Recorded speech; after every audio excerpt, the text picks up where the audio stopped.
episode, oh my gosh. Whew. This episode is going to be a little bit different than my usual.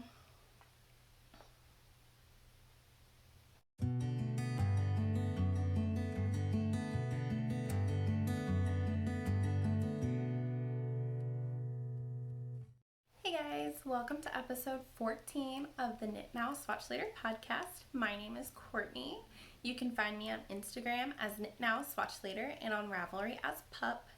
Today is Wednesday, April 28th, 2020. Everything that I talk about, you can find links to project pages and patterns in the description box below. This is a very exciting episode because I am collaborating with Natalie from the Love and Stitches podcast, which I will also link down below. Natalie is a knitter and crocheter, and she lives in Texas with her husband and her dog Toaster. If you haven't seen her podcast, make sure that you check her out and subscribe to her channel. She also has a bunch of patterns that you can purchase, and those are also linked down below. And Natalie's viewers asked questions that I will be answering towards the end of the episode, and I will also link Natalie's answers to the same questions in the description box below. So if you have not seen Natalie, go ahead and check her out. And if you're coming here from Natalie's channel, welcome. I'm so happy to have you. This episode is going to be a little bit different than normal. For those of you that are returning viewers, you know that I have been dealing with carpal tunnel and possibly tendinitis, and so my knitting has been severely restricted for the last 2 weeks, but I do have a little bit of progress to show you guys. But most of this episode is going to be not knitting, unfortunately. So I have a lot of things to show you guys, just not everything is knitting, but I will keep the knitting towards the beginning of the episode so that if that's what you're here for, you can watch that and then bounce. That's totally fine. But I did find this little brace thingy that I can tighten the pressure point. So I've been wearing this and I have been able to bang out just a little bit of knitting, not as much as usual, but I do have a couple things to show. And then another exciting thing that's going on during this episode is that I have the giveaway prize package to show off today. Once I reach 100 subscribers on YouTube, I will be giving this stuff away. So if you are not already subscribed, make sure that you hit that subscribe button and follow me over on Instagram. So I have the giveaway prize in this bag from Habitat's Wheel. And Marcia from Habitat's Wheel put together this prize package for us. And she posts pictures of her stock online and on Facebook. So on Facebook and on Instagram. So if you follow her over there and you see something that you're interested in, go ahead and get in touch with her either through email, through direct message, anything like that. She'll get back to you with details on colors, availability, and pricing, and she can ship everything to your home, which is awesome. So this is a hat kit. It's called A Brighter Tomorrow by Jerry Birch, and here is the photo of the pattern. She printed out a copy for us. Also included in the prize package are 3 skeins of Plymouth DK yarn, baby DK yarn. Plymouth baby DK yarn in these 3 colorways. They're the same colors that are shown in the pattern. They are 50% acrylic microfiber and 50% nylon. And this is color 320, 131, and 0150. So you'll get all the yarn needed to knit the hat. She also included a Susan Bates handy tool for picking up drop stitches.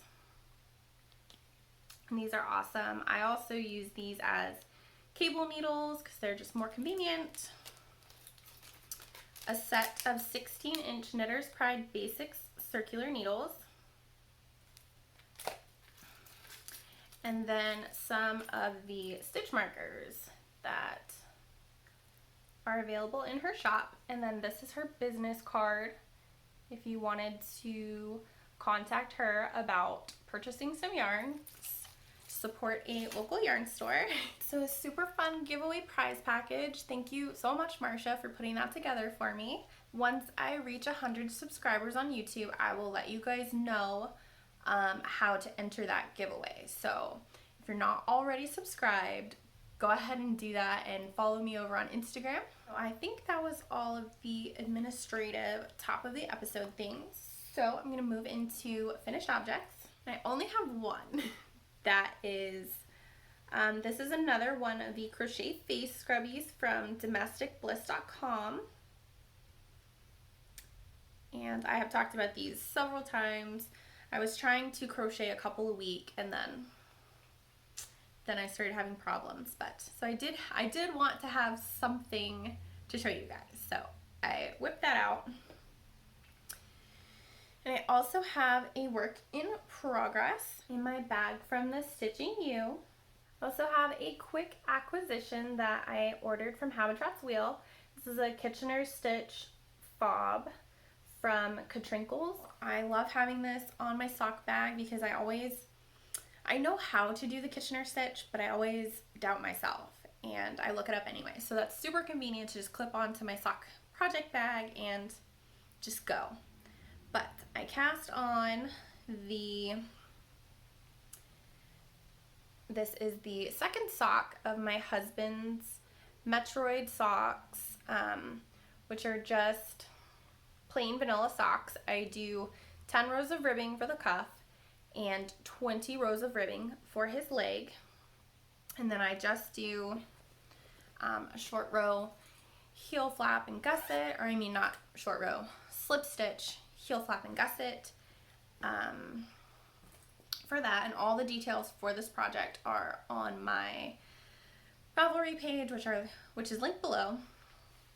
And that's pretty much it. I cast that on yesterday or the day before, because I finally had enough pain relief to be able to knit. So I cracked out maybe 40 rows the other day, and I wasn't in a ton of pain afterwards, so I'm so excited about that. I'm finally able to get back into knitting, which is super fun. I've missed it so much. Okay, so moving into acquisitions. That's all of the knitting content that I have. That's the only two things that I worked on, which is kind of a bummer. But like I said, if you're new to the episode and don't know what's going on, I have not been able to knit for a while. So hopefully my next episode will be full of knitting progress. Moving into acquisitions. I showed the Kitchener fob from Cricut, and in that same order from Habitat's Wheel, I also purchased these stitch markers. They are super pretty, and then there's a progress keeper on this one.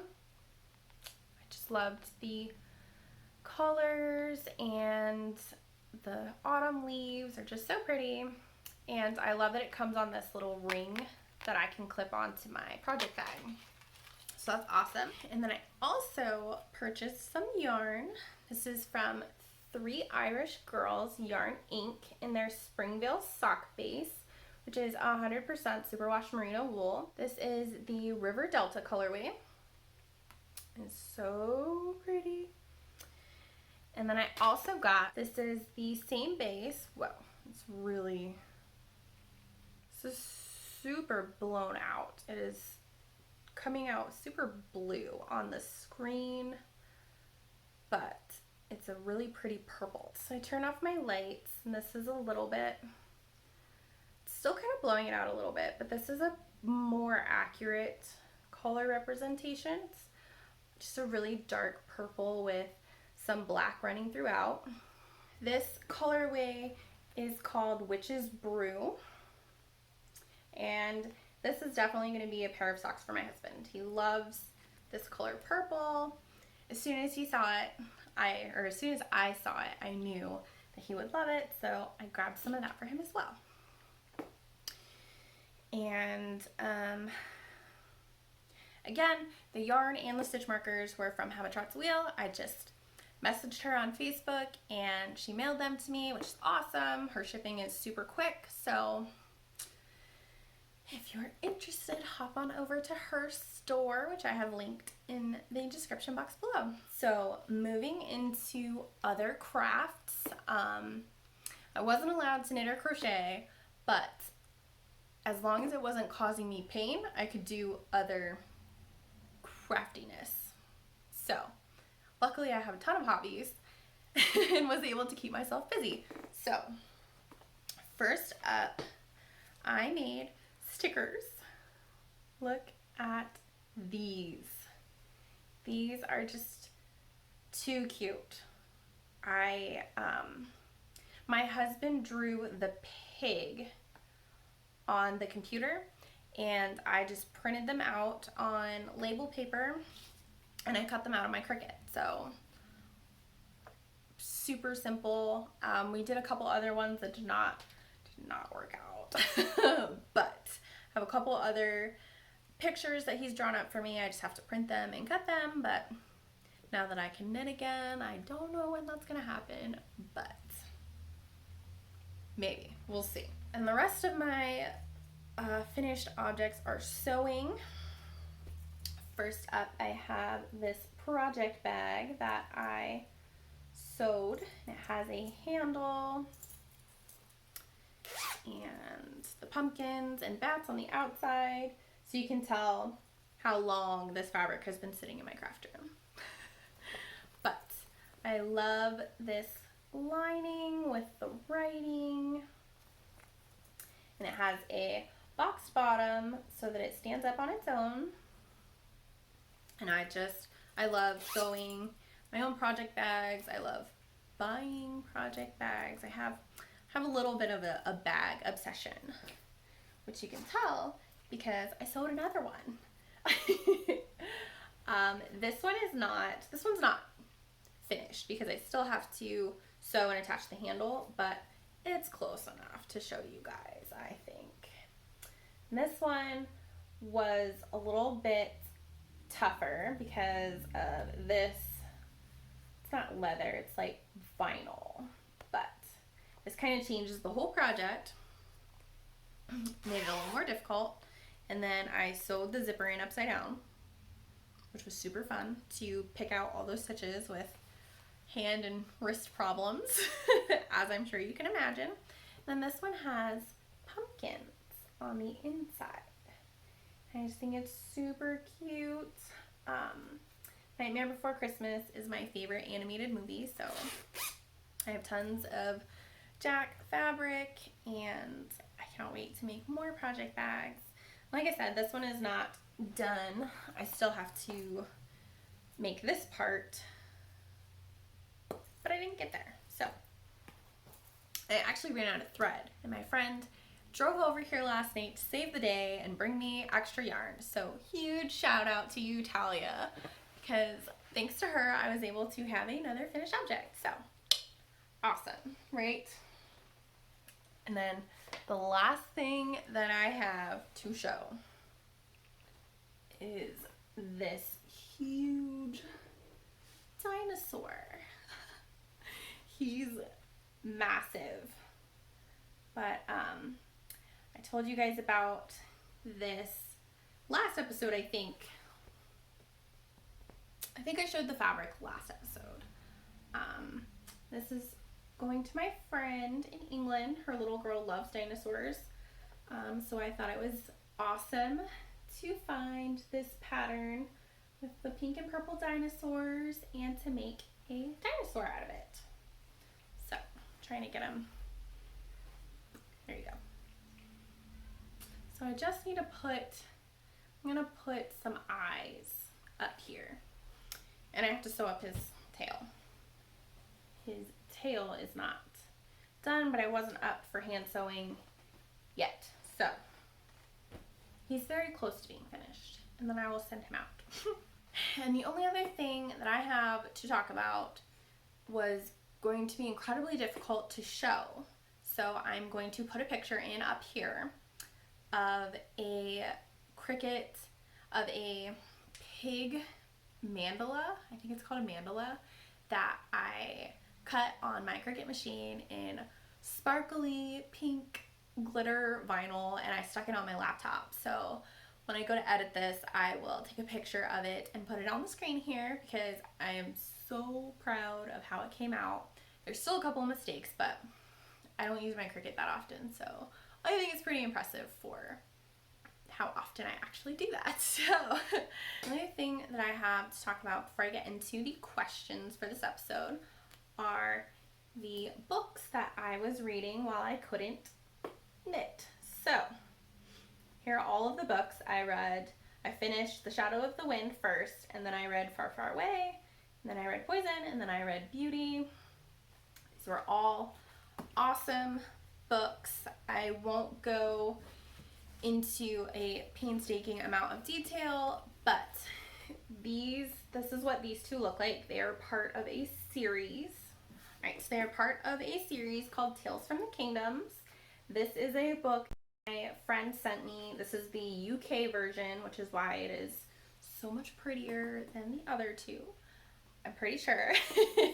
But this one actually has all three of the books in it.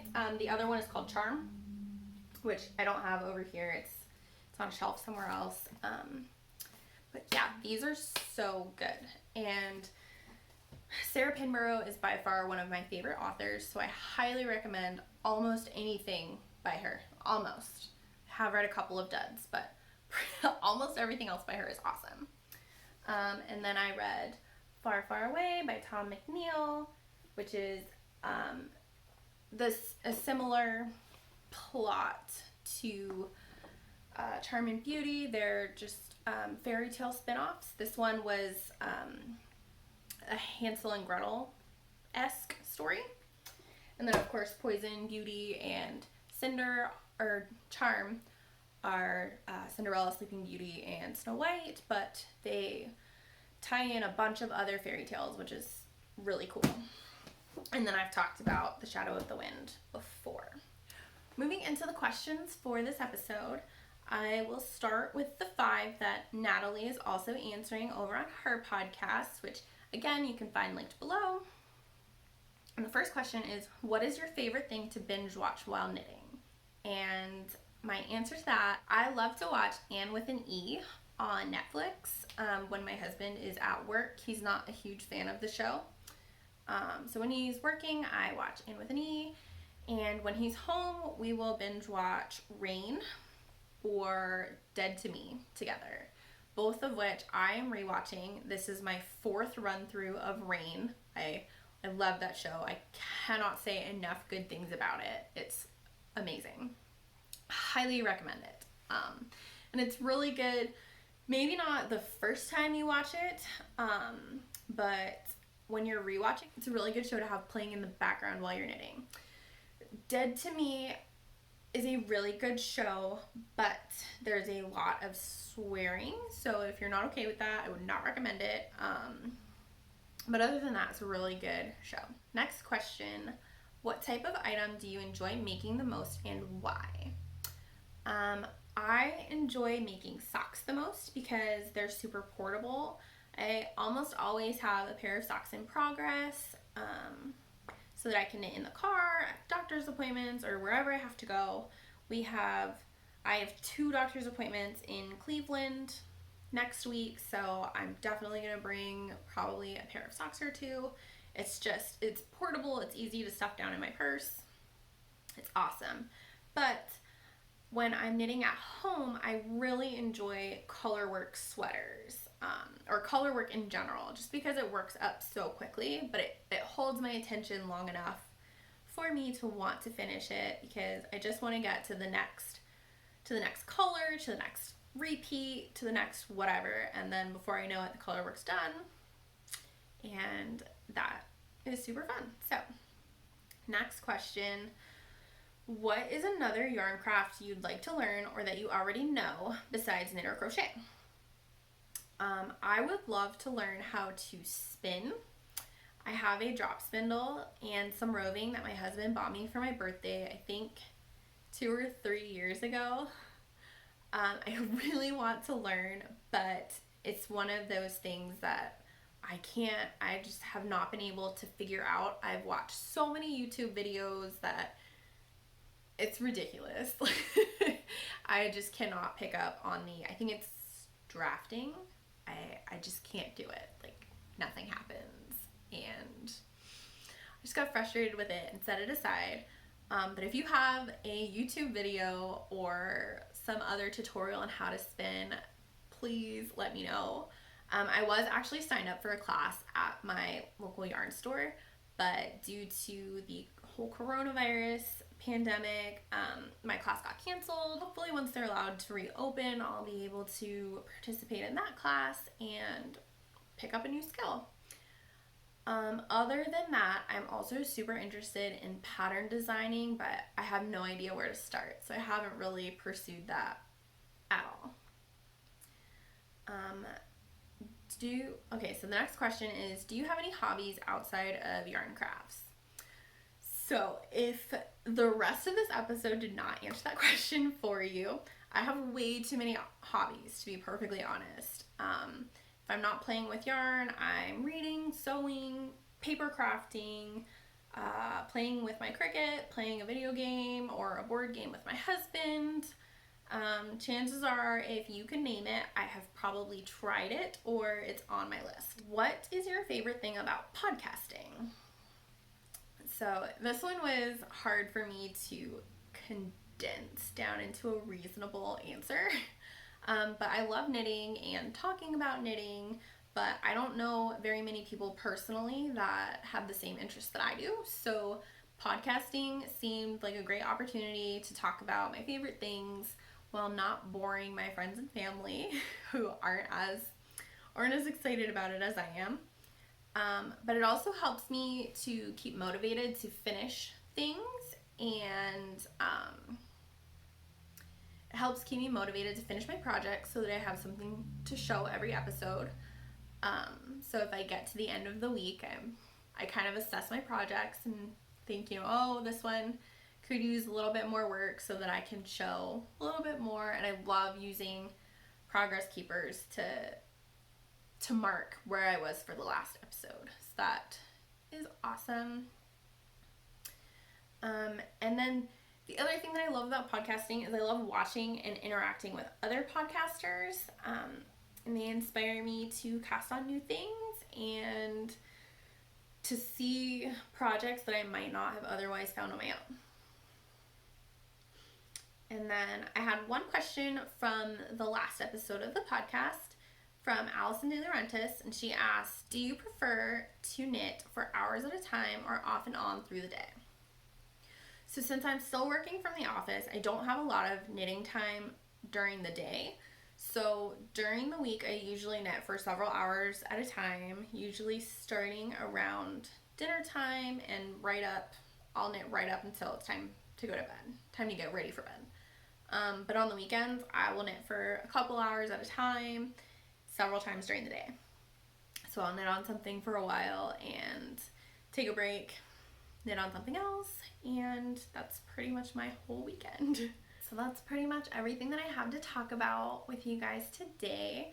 Don't forget to check out Natalie's podcast for her answers to those same questions, and I will link her episode below. If you enjoyed this episode, make sure that you like and subscribe to my channel.